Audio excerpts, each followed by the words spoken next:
Hello दोस्तों, नमस्कार। आपका स्वागत है मेरे चैनल पे। टेस्ट पेपर 4 का कल हमने आधे उसके क्वेश्चंस देख लिए थे, है ना।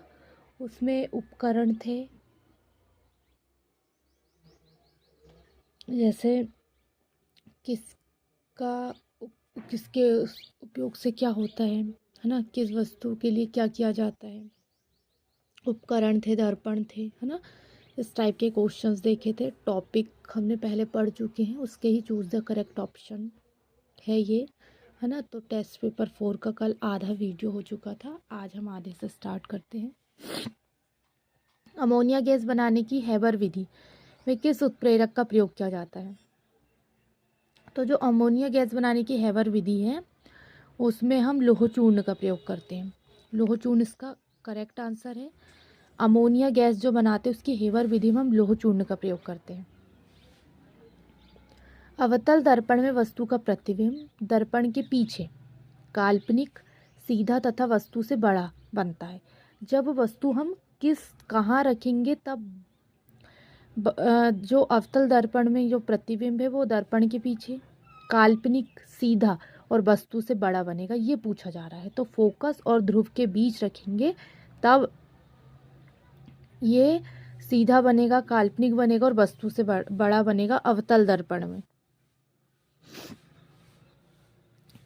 रक्त का दाब किस यंत्र से मापा जाता है ना। रक्त का जो दाब है वो सिर्फ मैनोमीटर से मापा जाता है। रक्त का दाब, रक्त दाब मापी है ये। ट्रांसफार्मर का कोड बना होता है। ट्रांसफार्मर का कोड कहाँ से बना होता है ना, नर्म लोहे का। ट्रांसफार्मर का जो कोड है वो नर्म लोहे का बना होता है। जो हम ट्रांसफार्मर है ना उसका जो कोड बनाते हैं वो नर्म लोहे का बना होता है। ट्रांसफार्मर किस सिद्धांत पर आधारित है। जो ट्रांसफार्मर है वो विद्युत चुंबकीय प्रेरण के नियम पर आधारित है। ट्रांसफार्मर विद्युत चुंबकीय नियम के प्रेरण के नियम पर कार्य करता है ट्रांसफार्मर, ठीक है। ट्रांसफार्मर प्रयुक्त होता है एसी वोल्टेज में उपचयन या अपचयन करने के लिए। ट्रांसफार्मर कैसे प्रयुक्त होता है, एसी वोल्टेज में उपचयन या अपचयन करने के लिए ट्रांसफार्मर का उपयोग किया जाता है। हीट स्टोन ब्रिज का व्यवहार किसे मापने में किया जाता है। हीट स्टोन ब्रिज का व्यवहार तो वो प्रतिरोध को मापने में किया जाता है। हीट स्टोन ब्रिज का व्यवहार किसको मापने में किया जाता है, प्रतिरोध को। पानी के अंदर ध्वनि सुनने का यंत्र कहलाता है, क्या कहलाता है, हाइड्रोफोन।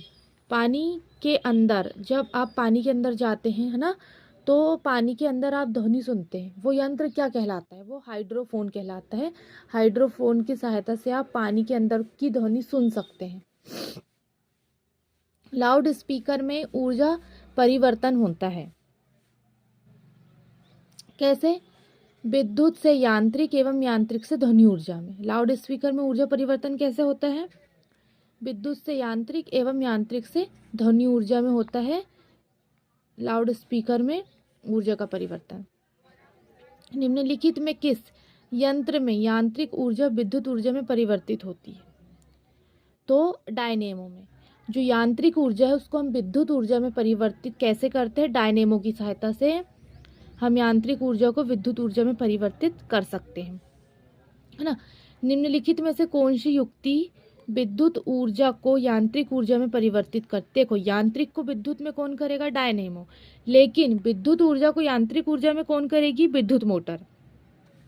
इसके नाम से ही स्पष्ट हो रहा है कि ये विद्युत मोटर है, तो ऑब्वियसली विद्युत ऊर्जा को यांत्रिक ऊर्जा में परिवर्तित करेगी।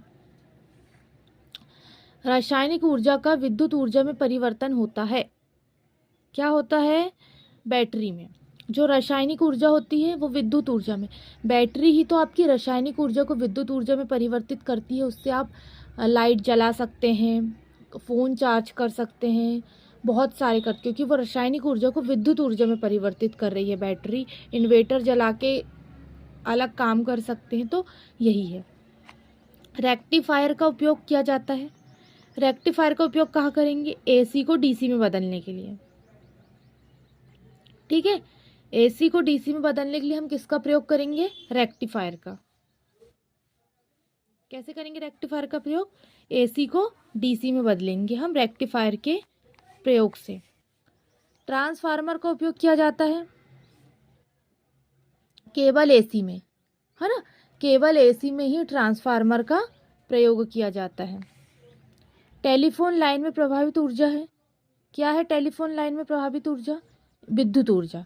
जो टेलीफोन की लाइन में जो ऊर्जा प्रभावित होती है वो विद्युत ऊर्जा होती है, तभी तो वो विद्युत ऊर्जा के माध्यम से हम आवाजें सुन पाते हैं। शुष्क सेल में किस तरह की ऊर्जा निहित होती है? तो शुष्क सेल में जो ऊर्जा निहित होती है वो रासायनिक ऊर्जा होती है। सेल में देखिएगा, शुष्क सेल जो है उसमें रासायनिक ऊर्जा निहित होती है ना। कौन सा यंत्र उच्च एसी वोल्टेज को निम्न एसी वोल्टेज में या निम्न एसी वोल्टेज को उच्च एसी वोल्टेज में बदलता है? कौन है? ट्रांसफार्मर। कौन सा यंत्र जो है वो उच्च एसी वोल्टेज को निम्न एसी वोल्टेज में या निम्न एसी वोल्टेज को उच्च एसी वोल्टेज में बदलता है? ट्रांसफार्मर। ठीक है, ये हमारे 34 क्वेश्चंस पूरे कंप्लीट हो गए हैं कल के और आज की वीडियो मिला के टेस्ट पेपर 4 के साथ। कल हमने 17 तक देखे आधा, आज 18 से 34 तक देखे उसका आधा। ऐसे 2 वीडियो से होके पूरा टेस्ट पेपर कंप्लीट हो गया हमारा टेस्ट पेपर 4।